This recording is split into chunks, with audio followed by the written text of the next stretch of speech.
क्या वो उनको सेनेट के लिए वो खड़ा कर रही हैं, और अगर वो सेनेट के लिए खड़ा वो हो रहे हैं तो फिर क्या वो मुंतखब हो पाते हैं?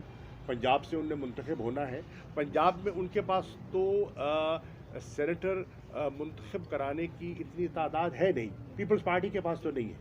इसका मतलब ये है कि या उनको सिंध से लड़ाएंगे और या पंजाब में खरीदो फरोख्त करेंगे। दो ही चीज़ें हो सकती है ना। फिर अगर वो मुंतखब हो जाते हैं बतौर सेनेटर के तो फिर ही चेयरमैन के लिए उम्मीदवार हो सकते हैं ना।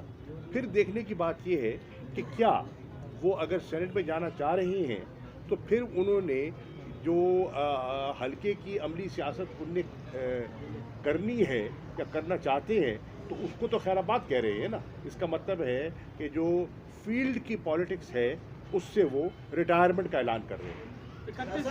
पर उनकी जो तशवीश थी उन्होंने उसका जिक्र किया।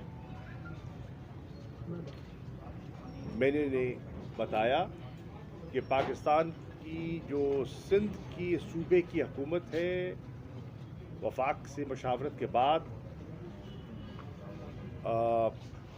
एक उन्होंने फौरी तौर पर एक रिव्यू पिटीशन फाइल की है और इस्तीफ़ा देने का इनका कोई इरादा ना है। सिंध की हुकूमत बिल्कुल नहीं छोड़ेंगे। ये इस्तीफ़े देने की बातें हैं। अब कहा जा रहा है मुनासिब वक्त पे देंगे। मुनासिब वक्त कौन सा होगा? मैं समझता हूँ मुनासिब वक्त जो है वो सन 2023 है। जामियात में होने पर उनकी जो तशवीश थी उन्होंने उसका जिक्र किया। मैंने बताया कि पाकिस्तान की जो सिंध की सूबे की हुकूमत है वफाक से मशावरत के बाद एक उन्होंने फौरी तौर पर एक रिव्यू पिटीशन फाइल की है और क्या वो उनको सेनेट के लिए वो खड़ा कर रही हैं, और अगर वो सेनेट के लिए खड़ा वो हो रहे हैं तो फिर क्या वो मुंतखब हो पाते हैं? पंजाब से उन्हें मुंतखब होना है।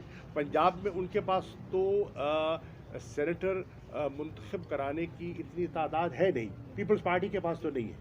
इसका मतलब ये है कि या उनको सिंध से लड़ाएंगे और या पंजाब में खरीदो फरोख्त करेंगे। दो ही चीज़ें हो सकती है ना। फिर अगर वो मुंतखब हो जाते हैं बतौर सेनेटर के तो फिर ही चेयरमैन के लिए उम्मीदवार हो सकते हैं ना।